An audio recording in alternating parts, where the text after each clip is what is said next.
Halo, apa kabar Anda semua? Assalamualaikum warahmatullahi wabarakatuh. Ini edisi awal kita di bulan Syawal ini ya, bersama Mbak Mhm. Agi. Setelah kemarin off cukup cukup lama ya, mulai dari hari Jumat sampai sekarang ini hari Selasa. Lumayan untuk liburan Mbak Agi. Oke, Mbak Agi kelihatannya lebih lebih fresh gitu ya. Alhamdulillah. Nah, seperti biasa kita ajak Anda untuk kembali berbincang membaca berita di balik berita dalam program Off the Record. Kasih terus Mhm. bersama Mhm. saya Hersuno Arif. Dan saya Agi Beta, terima kasih atas banyak ucapan ya dari teman-teman Off the Record. Kami juga berdua mengucapkan selamat Hari Raya Idul Fitri. Dan sekarang mungkin beberapa teman-teman masih ada di daerah nih, sedang bersiap-siap Masih ya. untuk arus balik ya Mas Ya, Ersu. paling kalau nurutin Pak Jokowi kan disuruh baliknya setelah tanggal 26 April. Nanti Betul. kalau kemudian Anda misalnya bolos kantor, bilang itu instruksinya Pak Jokowi gitu ya. Kalau Hmm. nggak baca berita gitu ya. Rupanya saya baru tahu bahwa arus mudik tahun ini tertinggi sepanjang sejarah ya Mbak. Betul. Mbak kita Mhm. alhamdulillah kelihatannya sejauh ini lancar ya, tidak seperti Mhm. dulu waktu kasus tragedi Brexit gitu. Mhm. Sampai sampai banyak alumnusnya dari Brexit. Gitu. Mungkin karena jalan tol sendiri juga sudah terhubung semua. Kalau dulu kan orang mesti keluar Ya. di Brebes itu ya, di Brebes exit itu Mhm. ya. Ya. Mhm. Iya, iya, betul sekali Mas Hersu. Tahun ini kalau seandainya pun ada kecelakaan, kalau saya baca itu kebanyakan karena faktor human error begitu ya, atau juga karena faktor cuaca atau karena alam, seperti misalnya yang terjadi di Sumatera Utara itu ada misalnya satu keluarga terseret arus sungai sehingga ada 8 yang wafat begitu.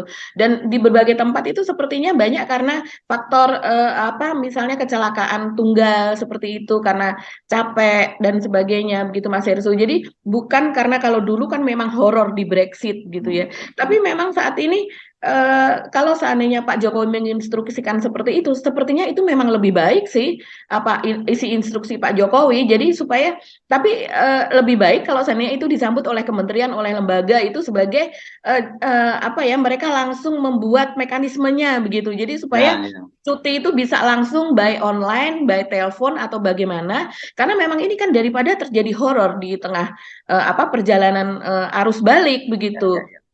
Oke, jadi alhamdulillah kalau mudik lancar dan kemudian biasanya banyak energi baru pulang dari kampung halaman. Kantong boleh kosong tapi energi secara batin kan lebih terisi gitu ya, kayak ngecas baterai biasanya kalau pulang kampung. Dan orang nggak hitung-hitungan tuh kalau soal soal dompet yang kosong gitu.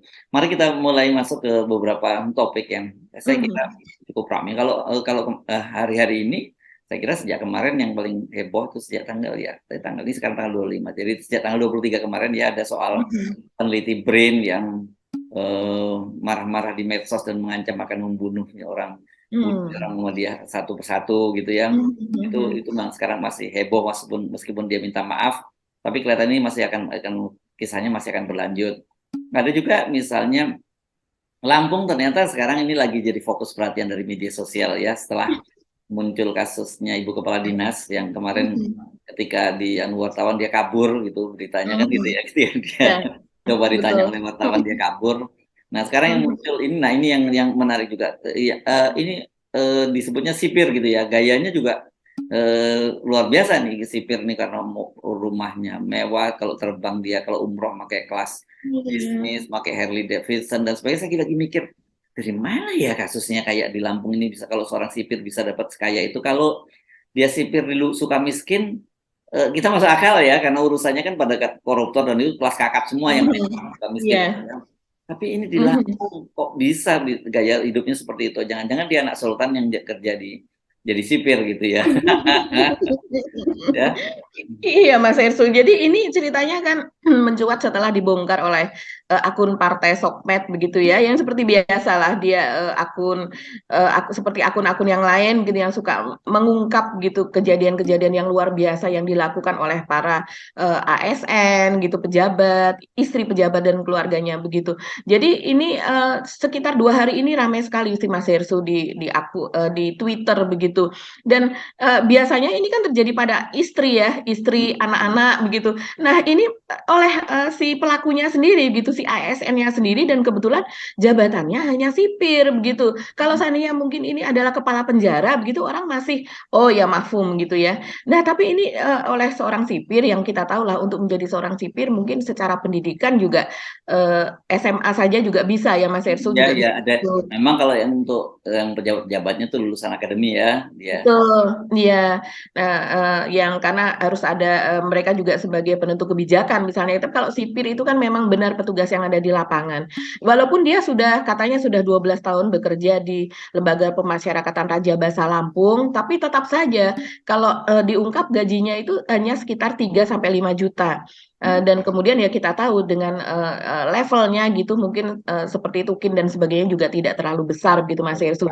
Sehingga dikatakan tidak mungkin kalau seandainya pun dia mengumpulkan gaji seumur hidup itu kemudian dia membangun rumah sakit seperti yang dia katakan. Ini tidak hanya sekedar dia memakai Harley Davidson, kemudian dia punya motor trail, dia suka ikut acara-acara seperti mungkin semacam lomba gitu ya, kompetisi gitu, off-road begitu, pakai trail begitu. Terus juga dia memiliki kolam renang pribadi dengan rumah yang mewah, kemudian dia melakukan umroh dengan pesawat bisnis kelas dan sebagainya. Kita bisa bayangkan bisnis kelas gitu untuk umroh itu berapa biayanya suami istri begitu.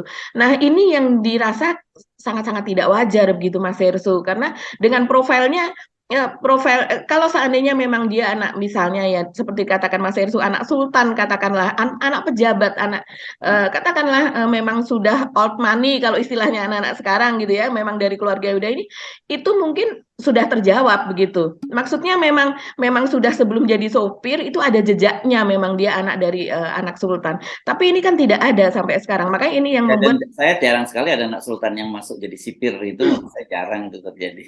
ya mungkin memilihnya ya, kita punya teman juga ya anak sultan mungkin yang bekerja di televisi begitu ya, mungkin karena ya dia lebih lebih ke dunia-dunia yang seperti itu begitu, bukan sebagai sipir yang pekerjaannya tentu lebih berat gitu. Jadi Jadi kalau wajar kalau sekarang dia ditarik ke Kanwil si Mas Hersu, katanya akan diproses pada hari Senin ini gitu, dia mulai diproses. ya, tapi ini menunjukkan gitu ya, selalu itu semacam aksioma gitu ya, kalau sebuah daerah pejabatnya itu korup, itu wilayahnya nggak maju dan miskin ya, itu yang terjadi ya, selalu di mana-mana terjadi semacam itu. Dan sebenarnya menurut saya wajar, karena dengan cara begitu pembangunan daerah itu nggak akan berjalan, karena anggarannya dikorup oleh pejabatnya kan begitu ya. Dan di Lampung kan kita bahas kemarin, selain itu soal dominasi oligarki di sana ya, Taipan pemilik pabrik gula, itu yang menjadi salah satu mendominasi juga yang menjadi persoalan juga serius dalam politik di sana kan, sehingga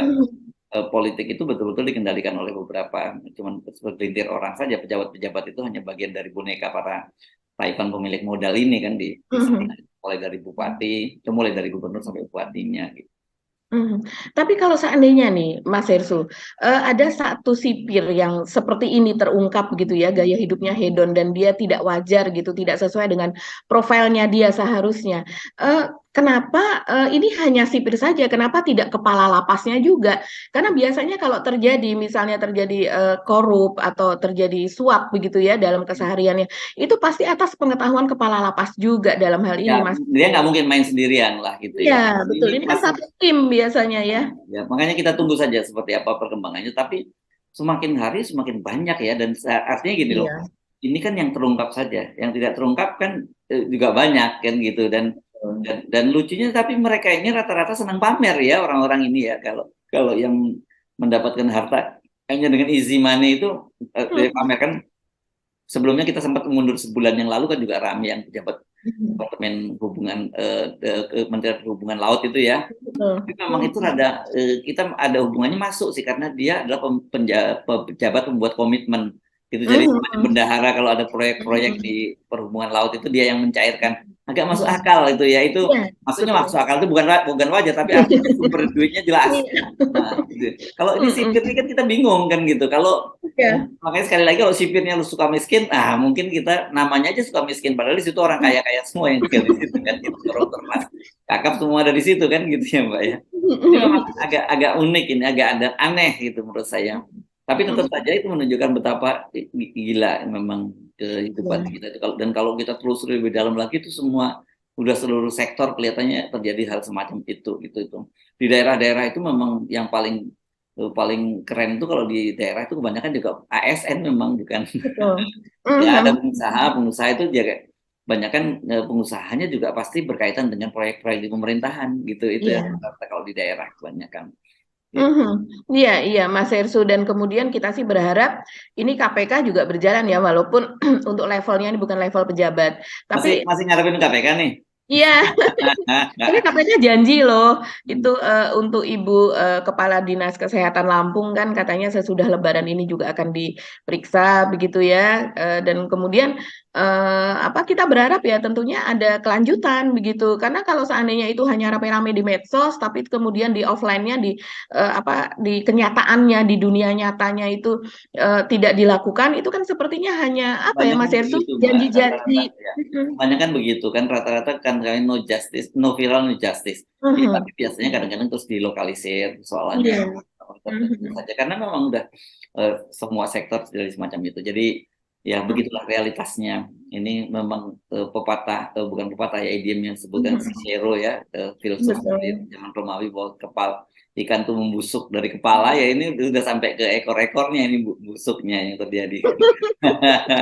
Gimana Oke, ceritanya nih kalau apa mulai membusuk dari ekor, mulai membusuk ya dari potong kepala, kepalanya kalau kata dari Cicero itu. aduh. Yang kalau ikannya itu tidak membusuk, kepalanya dipotong. Itu kan dia sebenarnya itu dari pengalaman dia ketika melihat pasar ikan gitu ya di Iya, Romawi, betul.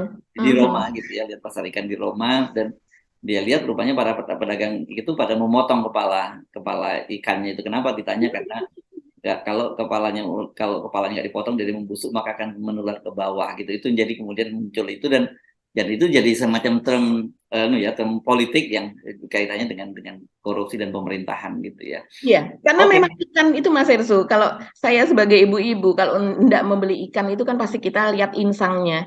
Jadi Oh, di bagian kepala ada celah yang untuk melihat insang, kita buka kalau insangnya itu warnanya masih merah segar atau merah muda begitu ya, itu artinya ini ikan masih segar. Tapi kalau sudah mulai berwarna abu-abu atau bahkan ada hmm. lendirnya, ya udah tinggalkan. Tapi biasanya itu diskon 50%.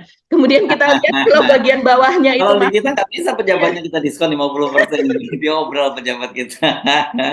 Karena yang terjadi mereka hukumannya yang justru diobral.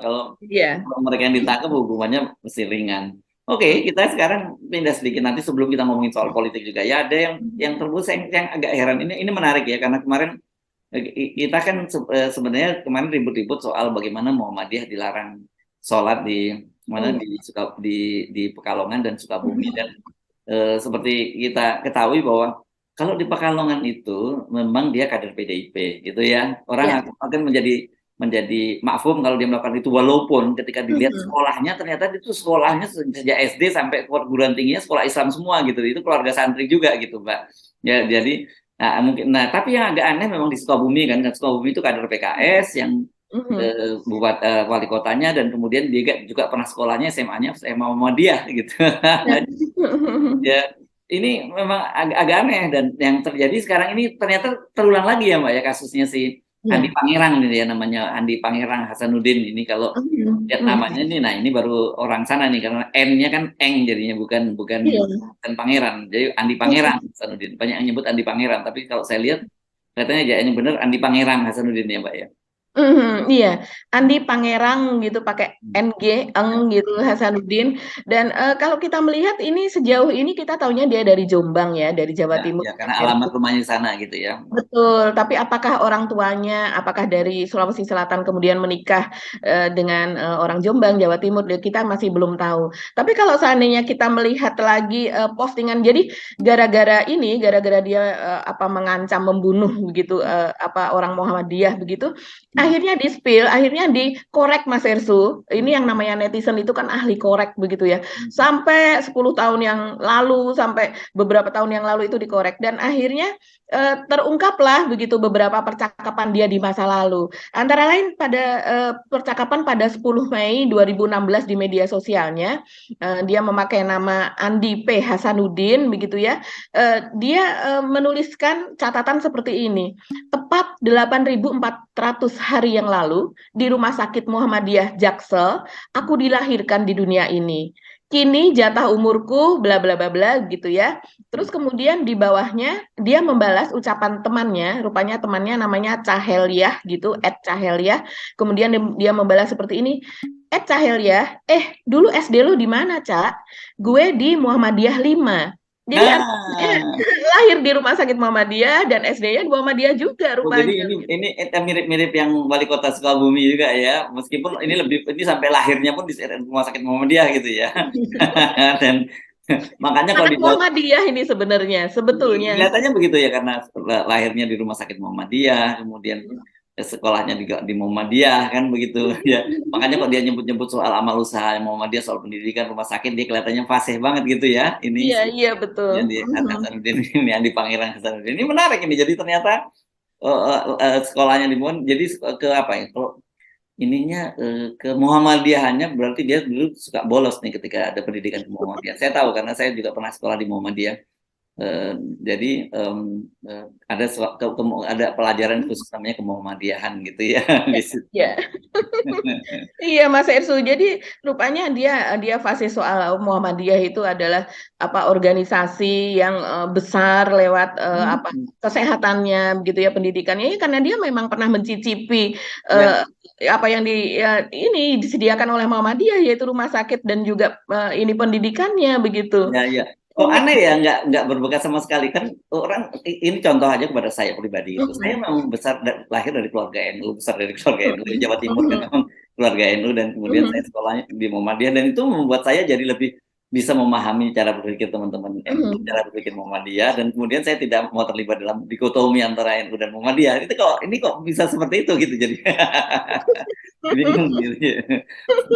Iya, iya. Jadi ini memang kita tidak tahu latar belakangnya itu karena apa. Secara psikologis, apakah pernah tersakiti oleh apa gitu kan kita tidak akan pernah tahu ya Mas Ersu. Tapi kalau saya melihat sih secara umum orang-orang yang seperti ini itu biasanya adalah untuk seperti menarik perhatian Ya apa apalagi dia itu? ASN gitu ya Mbak ya. Iya ASN dan kemudian ASN sekarang kan memang soal radikalisasi dan sebagainya itu Ya, ya, memang ya. dihembuskan mereka harus memperlihatkan bahwa mereka anti radikal begitu. Jadi ini semacam entah semacam dia mencari perhatian, caper supaya tercatat sebagai pahlawan, being hero gitu di sekitarnya dia terlihat lebih berani daripada yang lain. Kadang-kadang hal yang seperti ini yang padahal kalau di netizen banyak yang menganggap dia sebagai teroris loh Mas Hersu. Oh gitu Malah ya. dia memention Pak Jokowi, memention Pak Listo Sigit dan juga Humas Polri begitu sebagai Pak ini adalah teroris yang sebenarnya karena dia sudah mengancam membunuh warga Muhammadiyah, mengancam membunuh orang yang tidak bersalah. Ini melakukan teror begitu, teror di Walaupun sebenarnya media di media sosial sosial itu gitu. kadang-kadang orang kalau kayaknya jagoan di media sosial, tapi begitu di dunia nyata belum tentu seperti itu kan gitu ya. Iya, iya, iya, betul sekali. Tapi ini teror di media sosial itu ya sama saja dengan teror di dunia nyata karena itu meresahkan dan bahkan kalau teror di dunia nyata mungkin kalau tidak diunggah ke media sosial dia hanya terlokalisir di daerah itu. Tapi ketika dia melakukan teror di media sosial dan kemudian diamplifikasi oleh banyak akun, ribuan akun, dikomentari, bahkan kemudian dijadikan berita oleh media-media mainstream, itu kemudian menjadi teror nasional Mas Hersu dan mempengaruhi pembelahan makin kentara. Orang berantem gara-gara cuitan ini begitu ya. Terus kemudian orang berkelahi dalam tanda kutip di media sosial karena ada yang pro, ada yang kontra sehingga menjadi keonaran. Ini sangat-sangat sebagai seorang yang kalau kita melihat dia mengatakan 8.400 hari yang lalu pada 2016 mungkin sekitar 30 tahun usianya ya, usia yang dewasa bukan usia yang masih remaja, anak-anak begitu. Usia 30 tahun masih mencuitkan hal seperti ini tentunya sesuatu yang disengaja begitu, disengaja diperhitungkan begitu ya. Apalagi kalau seandainya dia mungkin ASN biasa seperti sopir gitu, Dawang Delvi yang ada di Lampung begitu malah menjadi hal biasa. Tapi ini orang yang diterima dia menjadi peneliti BRIN, artinya dia menulis sesuatu yang ilmiah sudah banyak sebagai peneliti loh ya kita Ya asumsi. apa ya, bidang antariksa juga ya, karena anak buahnya Pak Thomas Jamaludin ya. Ya Iya betul. betul betul iya iya dia dia apa ya meneliti tentang astronomi begitu ya Mas Hersu. Itu ilmu susah loh itu Mbak. Itu Ya kalau kayak rambut itu kukur gitu. Itu ilmu yang susah banget itu astronomi itu, jadi Iya dan betul, nggak karena banyak yang meneliti meminati itu. sesuatu yang tidak pernah kita genggam, tidak pernah kita sentuh begitu ya, tapi Ya. itu nyata begitu kan dan memang berpengaruh. Ini sebenarnya ilmu langka yang Hmm. bagus sekali begitu ya, dan kita juga ahli-ahli di bidang itu kan juga langka. Tapi sayang sekali kenapa cara berpikir dan kecepatan tangannya itu tampaknya tidak seindah ilmunya gitu. Ya, dan dia kan dalam tweetannya juga dengan tegas menyatakan silahkan ini kan dilaporkan kan gitu ya, dia Hmm. dia udah sampai menantang seperti itu ya, dia tapi Hmm. belakangan kan kemudian dia membuat surat pernyataan minta maaf ya Mbak Hmm. Agi ya. Saya kira yang ini memang penanganannya harus sangat sangat serius karena itu bisa menjadi dampak, itu bisa jadi terjadi bukan hanya dampaknya pada dia dengan katakan orang Muhammadiyah, tapi bisa aja itu nanti berarti Muhammadiyah dengan NU atau apa, kan bisa terjadi Ya. seperti itu yang kita mesti kita hindari kan itu kalau terjadi ya. Iya jelas Mas Hersu, apalagi ini melakukan ancaman pembunuhan. Dan yang melakukan ancaman itu adalah orang yang waras gitu. Orang waras memiliki jabatan di lembaga yang eksklusif. Hmm. Orang tidak sembarangan orang bisa masuk ke BRIN. Apalagi di BRIN-nya itu seperti Mas Hersu katakan ilmu astronomi seperti ini begitu. Orang-orang terpilih lah. Tapi kenapa secara akhlak, secara ini dia tidak mencerminkan itu begitu. Ya, Nah, ya, bagaimana orang-orang yang biasa nanti menjadi loh, BRIN aja seperti itu, apalagi kami kan hanya orang biasa, kami lebih wajar lagi kalau seandainya berbuat kasar, berbuat onar ya. dan sebagainya gitu. Ya, ini agak aneh nih ya, setelah kita sendiri aja kemarin sempat bingung dengan ada muncul larangan-larangan, kan bukan yang pertama kali lah ini Muhammadiyah melakukan hal semacam itu, sudah sejak dulu dan nggak pernah ada masalah sebenarnya. Pemerintah juga sejak awal juga paham yang soal kenapa sekarang jadi muncul lagi seperti ini. Itu saya heran, saya bingung apa kaitannya Anda tadi sebut itu, karena memang ada kecenderungan kan, kayak ada misalnya kasus yang kemarin juga sempat saya bahas di Hifzul Poin, ada seorang profesor Ali Beda Saraf ya yang ahli Oh iya. olahraga yang di RS Mhm. Karyadi sudah dipecat Mhm. Mhm. karena dia eh, bersikap kritis terhadap Mhm. Menteri Kesehatan, dan kemudian ada edaran memang untuk ASN itu untuk dalam petik harus loyal terhadap semua kebijakan pimpinan. Jadi menurut saya ini situasinya kok malah apa ya, makin makin buruk itu. Bagaimana ada seorang profesor yang sangat angkat, Mhm. dan dia bukan hanya karena dia sebagai dokter klinis, tapi dia juga seorang Mhm. pengajar gitu yang Iya. yang rugi sebenarnya bukan bukan Mhm. beliau itu Profesor Zainal Mutakin, tapi Mhm. yang rugi justru malah RS Karyadi dan juga mahasiswa-mahasiswa yang pendidikan di situ kan, itu yang Betul. dirugikan gitu. Hanya karena dia merasa ada Menteri Kesehatan yang tersinggung dan kemudian orang langsung dipecat begitu saja kan gitu kan. Mhm. Ancamannya kan kalau tidak dia pecat dia, nanti di root RS Karyadinya akan dipecat. Ya udah, kalau gitu lebih baik dipecat itu kan gitu. Dengan segala konsekuensinya gitu. Ini menurut saya salah satu juga tanda pemburukan di mana-mana itu. Iya, itu salah satu bentuk kezaliman ya. Apalagi dia berkarir hampir seumur hidupnya di situ. Sementara Menteri Kesehatan ini bukan orang karir di Kementerian Kesehatan. Walau bagaimanapun Pak Budi Gunadi ini adalah hanya ekspertis gitu ya dari luar yang kemudian di-hire dan mungkin keahliannya akan memang bukan dokter, bukan seorang dokter, bukan ahli kesehatan juga begitu ya. Tapi dia mungkin membenahi secara manajemen dan sebagainya. Dan kemudian kalau kita melihat Pak Budi ini mungkin 2024 dia sudah selesai karirnya sebagai Menteri Kesehatan. Sementara Pak Profesor Zainal Mutakin ini kan seumur hidupnya kalau seandainya yang namanya dokter Mas Ersu dia sudah pensiun pun dia bisa buka praktek begitu kan dan kadang dikaryakan Konsulen, juga kalau konsulen kan dia untuk konsultan-konsultan saja kan gitu. konsultan, betul, tetap berperan begitu ya. Saudara kami yang profesor pun sampai umur 70, 75, hampir 80 selama dia tidak pikun dia masih akan terpakai dan ini adalah aset begitu. Oh, Dalam diri Profesor Zainal Mutakin itu ada berapa miliar bahkan kalau seandainya diuangkan itu tidak ternilai begitu. Tapi ya. ini seperti dibuang begitu saja padahal untuk menghasilkan satu orang ini negara itu apa namanya memupuknya itu dari sejak mungkin zaman Pak Harto dulu begitu. Iya, iya, iya, dan Luar tidak biasa. mudah untuk mendapatkan bibit-bibit unggul semacam ini. Jadi ini makanya kita itu khawatir kita terjadi brain drain. Tapi untungnya beliau nyatakannya sudahlah, saya nggak akan akan menuntut secara hukum karena apa nanti menimbulkan apa ya tidak enakan lah. Kayak kata dia nanti kan juga pemerintah juga akan berganti. Ini optimis banget ya Pak Abdurrahman Mutakin. Kalau kelanjutan rezim yang masih ini yang menang kan, itu jadi beda. Nah, mari kita ngomongin itu soal kelanjutan rezim ya Mbak. Karena Iya, tadi, tapi soal Pak Zainal tadi saya lihat di media sosial banyak sekali muridnya yang membela dia oh dan iya pasti pasti ya iya, ya. saya mengenal Dan bukan beliau hanya gitu. murid, pasien-pasien, Iya, betul. pasien-pasien gitu. Mhm, Dan mhm. juga ada petisi ini dari sejumlah profesor dan dokter yang juga Iya. mendukung beliau gitu. Mhm. Iya, iya, Oke, iya.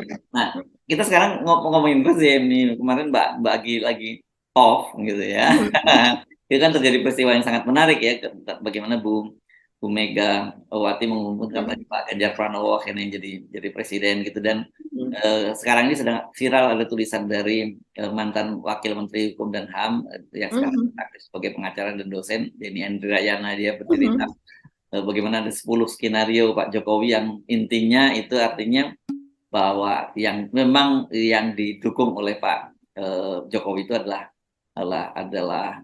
Ganjar Pranowo. Dan kebetulan tapi kemarin mungkin caranya aja ya pengumumannya itu seolah itu kayak hostile takeover gitu oleh yang dilakukan iya. oleh Ibu Megawati ya. Ya sebenarnya sama-sama mendukung Pak Ganjar Pranowo, tapi beda kalau kemarin dilakukan oleh Ibu Megawati. Itu artinya ini otoritas gua sepenuhnya, lu nggak boleh ikut-ikutan kan, gitu itu yang terjadi Mhm, kan. mhm, Nah, dan yang menarik adalah yang dikatakan oleh Profesor Denny Indrayana itu tadi dalam judul yang pendek adalah eh, mendukung Ganjar Pranowo, menjadikan pemain cadangan lah gitu Prabowo dan ya Prabowo dengan Airlangga Hartarto, dan kemudian menyingkirkan Anies Baswedan. Dan itu sebenarnya mhm. skenario yang sebenarnya sudah sering kita bahas, tapi Iya. tulisan itu membahas secara detail, panjang sekali tulisannya, dan itu ada 10 tahapan yang dia sampaikan. Dan itu menarik sekali kan kalau Anda amati kan, misalnya gini, karena Mbak Agi kan cerita kepada saya, Mbak Adi walaupun non aktif tapi tetap berkomunikasi kita secara off air. Kan Mhm, hari itu sebenarnya Pak Jokowi itu udah siap-siap lebaran di mhm, Solo ya, para pengawalnya, timnya, istana segala macam suruh liburan untuk ketemu keluarga, dan Pak mhm, Jokowi tidak akan melakukan open house di Solo mhm. kan gitu. Tiba-tiba pada hari pertama ketika Muhammadiyah sedang melaksanakan Idul Fitri, Pak Jokowi dipanggil oleh Ibu Megawati untuk kembali ke Jakarta untuk menghadiri itu kan sebenarnya kapasitasnya Pak Jokowi itu sebagai kader partai atau sebagai sebagai sebagai presiden, kan itu harusnya dipisahkan dalam situasi semacam itu kan Mbak ya. Iya, iya, betul sekali. Kita sungguh dibingungkan ya pada saat pengumuman itu. Apakah Pak Jokowi sebagai kader partai, sebagai petugas partai kalau menurut menurut Ibu Mega, ataukah sebagai presiden. Tapi Tapi sepertinya disebutnya presiden di situ kan, disebutnya sebutnya sama pada acara itu oleh Hasto begitu, oleh Sekjen PDIP adalah sebagai presiden. Nah, kalau seandainya sebagai presiden, kewenangannya itu untuk apa? Kalau seandainya memang oke lah, oh presiden diperbolehkan begitu ya untuk hadir di dan kemudian juga diundang untuk setiap nggak ada deklarasi atau penunjukan capres begitu. Tentunya ini presiden harus adil begitu kan, sebagai orang sebagai pemimpin masyarakat begitu. dia kan kepala pemerintahan dan kepala negara kan. Betul, dua-duanya begitu, pemerintahan maupun negara. Harusnya dia adil, apalagi dia sudah mengatakan bahwa dia tidak akan mengendorse, dia tidak akan bukan berasal dari saya, begitu kan. Tapi orang bertanya-tanya kepada saya, padahal itu bukan wewenang saya dan sebagainya. Ini sepertinya bulet aja apa yang dikatakan oleh Pak Jokowi. Dan dalam hal ini ambigu banget ya. Kalau apa yang terjadi di di DPP PDIP pada waktu itu pada saat pengumuman itu, kita benar-benar bingung Pak Jokowi berperan sebagai apa. Apalagi kemudian ketika pulang Pak Ganjar itu kan ikut Pak Jokowi naik pesawat kepresidenan. Sebelumnya saya pun sudah bertanya-tanya, Pak Jokowi diundang kembali ke Jakarta oleh Ibu Mega untuk menghadiri deklarasi tersebut itu bukan dalam rangka tugas negara begitu. Ini Bukan. Jokowi naik apa ya? Apakah naik pesawat komersil saja begitu, ataukah naik pesawat kepresidenan gitu? Ternyata beliau naik ke pesawat kepresidenan dan kembali ke Solo juga menggunakan pesawat kepresidenan, dan Ganjar ikut ke dalam pesawat tersebut begitu. Ini betul-betul Ganjar dalam kapasitas apa dia menikmati fasilitas tersebut begitu. Dan di situ Walaupun ada diskusi di pesawat itu selama penerbangan betul, 50 menit, katanya di briefing tentang ya, bagaimana mengelola negara itu kan gitu kan itu. betul, betul. Artinya di situ kan ada di situ ada pekerjaan yang bukan pekerjaan yang bagian dari tugas negara, Yes. begitu. Tapi dari tugas partai. Nah, Hmm. partai ini yang kemudian menggunakan fasilitas negara untuk kepentingannya secara tidak langsung kan kejadiannya menjadi seperti itu. Hmm. Ini memang kita kalau melihat seperti ini, apa negara ini terutama untuk aset-asetnya, untuk fasilitas-fasilitasnya, dikelola dengan cara yang dengan cara ya yang semaunya sendiri gitu kan melihat seperti ini begitu sesuai dengan keinginan pribadi sesuai dengan kebutuhan pribadi begitu tanpa mungkin dipikirnya rakyat ini tidak bisa berpikir sejauh itu begitu. Jadi dalam hal ini kita dikatakan negara demokrasi, dikatakan negara yang berkeadilan itu rasanya sulit banget Mas Hersu. Hmm. Semua hanya pemanis di bibir saja gitu kalau melihat yang seperti ini. Nah, ini saja baru sampai ke tahap pencapresan. Bagaimana nanti ketika kita sudah mulai melangkah ke pemilu begitu, Pemilu, ya, ya. kampanye dan sebagainya. Apalagi terus kemudian ini kita belum tahu ya Pak Ganjar dalam hal ini kan berarti jelas di-endorse oleh partai terbesar pengusung Pak Jokowi dan Pak Jokowi juga begitu karena kan dengan pencapresan Pak Ganjar ini kita kemudian ingat apa yang dikatakan Ibu Hasnaini begitu kan pada Ah, waktu itu ya. yang dia membocorkan bahwa memang sudah dirancang begitu bahwa Pak Ganjar dan Pak Erik ini kemudian mereka menjadi satu pasangan yang nantinya akan digolkan menjadi presiden dan wakil presiden Indonesia 2024. Kita kan kemudian ingat lagi seolah itu seperti mengaminkan perkataannya Bu Hasnaini begitu Ya, yang ya, terjadi ya, ya, sekarang ya. ini. Dan kalau kita lihat memang dan juga apa yang diungkap oleh Denny Indrayana menyatakan bahwa kan sejak awal kita lihat seperti Sandiaga Uno, kenapa dia manuver sana sini dan kemudian dia ke P3, kemudian Erick Thohir ini masuk ke NU, dia khususnya lihat Banser, dan sekarang kan Banser udah mulai memberikan rekomendasi untuk 4 orang calon wakil presidennya dari Ganjar ya, yang disebut yang paling utama adalah Erick Thohir, karena dia disebutnya sebagai Banser yang bersertifikat, nah gitu ya. Terus kemudian Dan ada, berjasa kemarin untuk oh iya hari ya, ulang ketua tahunnya. panitia untuk Harlah ke 100 tahun dari NU ya. Nah, Mhm. jadi kelihatan sekali memang dia diminta untuk menggarap oleh ini permainan dari Pak Jokowi kalau disampaikan oleh Denny Indrayana. Jadi Mhm. menggarap kantong-kantong NU, Mhm. sementara ini Sandiaga Uno itu diminta untuk menggarap kantong Islam yang lain yakni lewat P3 gitu, dan ini Mhm. adalah jadi betul-betul Pak Jokowi menyadari betul bahwa kantong-kantong Islam yang jadi kantong potensial pemilih Anies Baswedan sejak awal harus digarap gitu, dan Mhm. dimainkan Mhm. dengan tiga jurus. Kan ada Pak Prabowo yang memang masih Iya. ada irisan dengan kelompok-kelompok itu, kelompok Islam, ada Erick Thohir di kalangan NU, dan kemudian Sandiaga Uno itu yang menggarap P3. Dan kemudian Mhm. kita juga bertanya-tanya kenapa Sandiaga Uno kok ngotot sekali Mhm. keluar dari Gerindra dan kemudian masuk ke P3, padahal kita tahu P3 ini kelihatannya kemungkinan Mhm. pemilu yang saat ini tidak akan lolos presidensial Betul. threshold itu kalau kalkulasi secara umum ya, tapi kalau kemudian ada campur tangan dari pemerintah ya ya masih tetap bisa diselamatkan kan begitu partainya. Mhm. Iya, betul sekali Mas Hersu. Kalau kita melihat secara apa yang sudah terjadi kemarin pada saat baru ada capres yang dideklarasikan baru Anies ya. Ketika itu kan baru dideklarasikan oleh Nasdem saja. Kemudian ternyata kaum apa arus bawah dari P3 ini sebagai contoh itu kan sepertinya test the water juga ya ketika apa yang terjadi di Yogyakarta dan kemudian gegap gempita menyambut Anies dan sebagainya.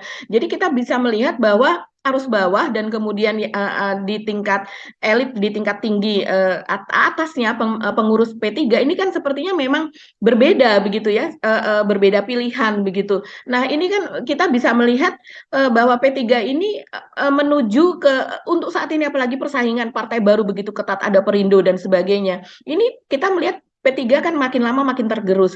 Tapi kenapa Sandiaga ini malah dari partai yang besar, Gerindra kan sepertinya termasuk masuk dalam 3 besar terus begitu, malah masuk ke partai yang lebih kecil begitu, yang harapannya malah makin makin kecil dia di situ, walaupun mungkin dia di situ nanti akan menjadi salah satu pimpinan partai tersebut. Tapi kan di Gerindra dia juga sudah wakil ketua Dewan Pembina begitu Tapi ya kan Mas. peluangnya untuk jadi capres atau cawapres sudah tertutup Kecil, dengan Pak sudah tidak ada. Prabowo di situ. Jadi dia Betul, betul dia sekali. lebih baik, mungkin dia bilang lebih baik dia jadi raja kecil daripada jadi pelayan besar kan gitu ya. Iya, iya. Itu yang lebih menarik kemungkinan itu tadi. Saya lihat memang peluang-peluang yang paling besar itu kalau kepentingan tentu dari sisi kepentingan modal itu pasti Erick Thohir Yes.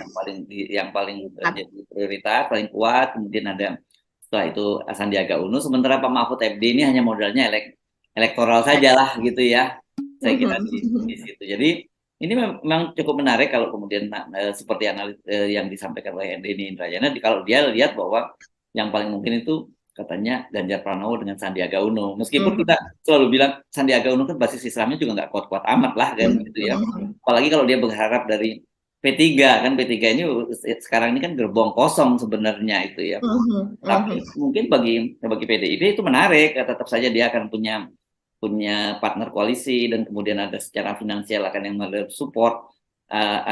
Sementara kalau Erick Thohir mungkin dia tidak ada partai yang mensupport, tapi dia akan dapat support dari Banser lah terutama ya. Kita belum ngomong NU-nya, tapi mungkin dari sisi Bansernya gitu kan. Kalau NU-nya sendiri kan sudah ya awal tidak menyatakan tidak boleh mengatasnamakan capres atau cawapres dari NU gitu ya. Tapi kita tahu Pak, Ketua Banser Menteri Agama ya Pak Yakut Khalil Qomas kan adik kandung dari Ketua PBNU Pak Yayas Akuf, dan hubungan mereka cukup baik, itu nggak pernah ada friksi. Jadi ya tetap saja ini Pak Jokowi memang rupanya sudah sangat prepare soal itu gitu ya, soal bagaimana menyiapkan aturan, dan Pak Jokowi kelihatannya nggak mau terulang lagi betul itu bahwa seperti pilkada DKI 2017 sehingga Ahok yang didukung oleh Pak Jokowi kalah, dan kali ini untuk presiden Pak Jokowi nggak mau itu terjadi lagi. Iya, jadi Pak Jokowi menyiapkannya tidak hanya pada putaran pertama, tapi sudah sampai kepada perhitungan kalau seandainya terjadi 2 putaran. Jadi bagaimana putaran pertama dan bagaimana di putaran kedua, walaupun misalnya di putaran pertama ada 3 paslon begitu, artinya ada 3 komunitas besar, dan kemudian nanti ketika masuk ke dalam putaran kedua, bagaimana 2 ini menjadi satu begitu. Jangan lari ke yang satunya, yaitu paslon dari Anies begitu. Saya rasa seperti itu. Dan Sandiaga juga memang disiapkan seperti itu, walaupun kalau kenyataannya kita lihat ketika dia turun ke bawah itu, kalau dia tidak menyelenggarakan pelatihan UKM dan sebagainya, hampir tidak ada gegap gempita untuk menyambutnya Mas Hersу, kecuali di Gorontalo mungkin ya, di tempatnya memang apa namanya nenek moyangnya gitu, di tempat keluarga besar. Tapi kalau di tempat-tempat yang lain itu seperti sambutan menteri-menteri biasa gitu. Memang tidak. Termasuk juga Erick Thohir ya. Erick Thohir juga sama sekali tidak ada magnetnya apapun ya di situ. Tapi kan dia punya kekuatan itu, dan nanti jangan lupa ketika kalau mereka memang didukung oleh Pak Jokowi, kan bagaimanapun Pak Jokowi ini masih presiden ya. Betul.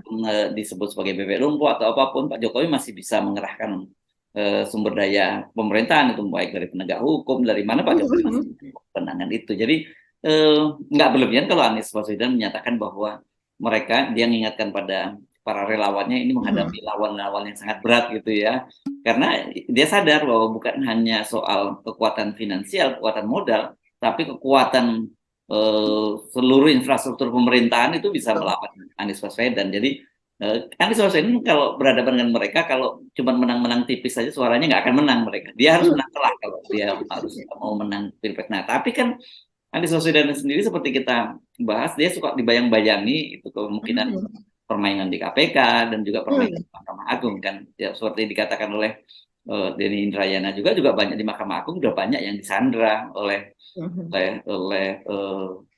pemerintah ini karena banyak sekali kasus. Jadi tukar guling lah gitu, lo menangkan Muldoko tapi kasus lu nggak dibongkar, dan begitu kalau toh misalnya lolos di Mahkamah Agung, lolos di KPK, karena di KPK itu kan masih bisa kalau diputuskan itu masih bisa di pra-peradilan kan gitu Anies Baswedan. Nanti kalau ada sengketa di Mahkamah Konstitusi juga udah dijagain gitu, karena hakim-hakim Mahkamah Konstitusinya juga udah disiapkan oleh orangnya Pak Jokowi kan gitu yang dibahas. Jadi memang nggak ada pilihan, seperti harus dia kalau mau menang seperti kayak di Pilkada DKI. Suaranya harus selisih marginnya itu besar. Kalau 5% atau di bawah 10% itu masih bisa dimainkan itu Mbak. Iya, betul sekali. Jadi Anies ini memang akan menghadapi jalan yang berliku, terjal. Yes. Kalau dia akhirnya jadi presiden itu ya, itu karena takdir aja Mbak. Kalau kalkulasi sekarang ini ya, kalkulasi dari upaya-upaya pemerintah terutama Pak Jokowi untuk menghadang Anies itu sebenarnya semua celah udah ditutup gitu ya, semua jalan udah dihadang gitu. Ya tapi itu tergantung lagi karena kan banyak kasus yang selama ini, itu saya dengar dari orang-orangnya Pak Anies itu mereka merasa sangat yakin. Kelihatannya kali ini ada campur tangan kekuatan besar yang di luar perhitungan manusia kan, misalnya bagaimana tiba-tiba orang seperti Pak Surya Paloh kok bisa mendukung Anies Baswedan, bagaimana kok tiba-tiba orang seperti Pak Karyoto, seperti Pak Endar Priantoro segala macam menolak untuk mentersangkakan Anies, padahal kan mereka sebenarnya dari komunitas yang sama, dari kepolisian juga kan, gitu. Itu yang saya kira. Nah ini yang kita nggak tahu. Jadi kalau skenario Tuhan, saya kira kalau ditanya orang kalkulasinya bagaimana peluang Anies, ya kita mesti jujur ngomong peluangnya sekarang sangat tipis karena semua jalan udah ditutup. Tetapi kan itu skenario manusia. Kalau udah takdir nggak bisa diubah lagi kan, itu saya kira. Tetapi itu analisis dari kita. Tapi kalau untuk Anda para relawan, Anda nggak boleh menggunakan cara seperti itu. Itu namanya fatalis gitu ya. Anda harus bekerja keras untuk kalau mau menang gitu ya Mbak ya. Iya, jadi memang yang bisa dilakukan oleh kelompok Anies gitu, para pendukung Anies itu hanya berikhtiar sebesar-besarnya begitu. Iya, dan Ya, setelah itu serahkan hasil pada takdir. akhirnya, betul, hasil akhirnya ya itu hanya eh, eh, yang Maha Kuasa yang menentukan begitu. Kita tidak bisa di atas kertas mengatakan bahwa Anies pasti menang di sini, Anies pasti menang di sini, itu tidak Wah, bisa mereka mengatakan demikian begitu. Kalau karena memang kekuatan infrastruktur tidak di sana. Kita dari awal sudah tahu seperti adanya pejabat-pejabat dari apa, bupati, wali kota, gubernur begitu kan, yang semuanya itu sekian persen itu adalah mereka tidak dipilih oleh rakyat. Jadi mereka adalah bagian dari infrastruktur kekuasaan yang sepertinya itu nanti akan rakyat sendiri harus apa ya, selalu aware terhadap apa yang mereka lakukan. Seperti misalnya ya, misalnya ada kampanye dan sebagainya, mungkin akan bisa berlangsung tidak adil. Yang ini boleh, yang ini tidak boleh, yang ini akan banyak keterbatasan, yang ini tidak. Kan itu yang kita khawatirkan begitu, karena ada instruksi dari pusat. Nah, ini tentu perlu ketabahan, saya rasa kesabaran, dan juga keluar dari uang dari kantong pribadi. nggak Yang bisa harus pasrah kita aja lakukan. ya. Ya. Saya ini saya mesti jujur lihat nih, tipikalnya para pendukung Anies Baswedan ini kebanyakan kan tipikal orang-orang perkotaan gitu ya, orang akademis gitu yang ini kayaknya kalau diajak berantem gitu, itu banyak yang nggak biasa berantem nih. Ya, ini berantem dalam konten politik di lapangan main Ya. itu kayaknya nggak biasa nih. Nah, ini penting ini untuk diingat yang semacam itu kan gitu ya. Ini yang Anda hadapi bukan bukan bukan permainan politik biasa, ini permainan politik main kayu. Jadi ya mesti siap-siap juga gitu.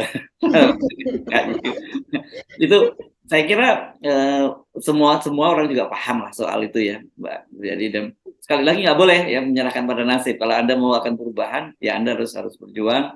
Dan kemudian kalau namanya jadi relawan, ya betul-betul jadi relawan gitu. Relawan itu semuanya, termasuk tadi Anda sebut tadi, mau keluar duit dari kantong sendiri, mau terus kemudian nggak berharap apa-apa nanti setelah Pak Anies misalnya menang terus berharap macam-macam, karena kalau udah niatnya nggak lurus begitu ya susah ya kan pasti gitu. Apa bedanya Anda dengan yang lain-lain kan gitu ya Mbak ya.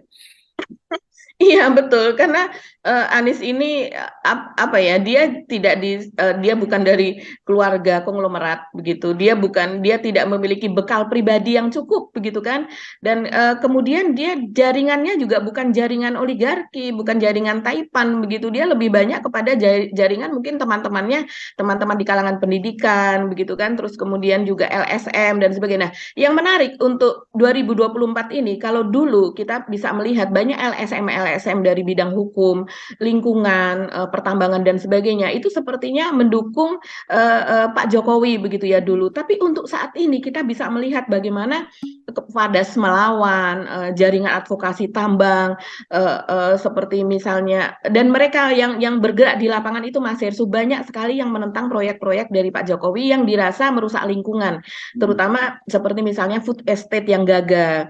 Terus kemudian juga apa, di daerah sekitar pertambangan itu banyak sekali kasus-kasus di sana. Terus kemudian LBH di daerah pun saya melihat ikut ke dalam koalisi masyarakat sipil yang kemudian mereka ada menggugat ini, menggugat itu dan sebagainya. Jadi saya rasa kalau untuk LSM dan organisasi-organisasi pembela lingkungan dan sebagainya, untuk saat ini mereka mungkin bersikap netral begitu. Ya, Jadi tidak seperti sebelum-sebelumnya yang kita melihat kan banyak para yang kalau di istilahnya gitu di media sosial disebut Jokower misalnya seperti itu.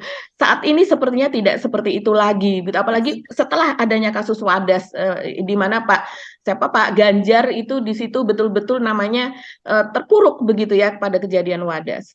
oke. Jadi Hmm. itulah kira-kira peta hari ini kita Hmm. lihat seperti apa. Tapi seperti saya sebutkan, kita mungkin banyak hal yang tak terduga dalam politik ini. Hmm. Betul, Dan betul. kadang-kadang itu harus diakui, itu ada campur tangan yang kekuatan lebih besar di luar kita semua. Sekali lagi, tapi jangan main seperti itu namanya fatalis gitu ya. Ya, ya. Oke, bagi kita mesti ngakhiri perbincangan kita kali ini sampai ketemu lagi lusa ya, Mbak Agi ya. Sekali lagi mohon maaf lahir dan batin, dan semoga tahun ini kita berharap menjadi tahun yang lebih baik buat Amin. bangsa dan negara kita ini. Ya. Saya sebenarnya Arif. Dan saya Gibeta, terima kasih atas perhatian Anda. Hati-hati yang mengikuti aris mudik ya. Semoga semua Yes. selamat sampai sampai rumah kembali.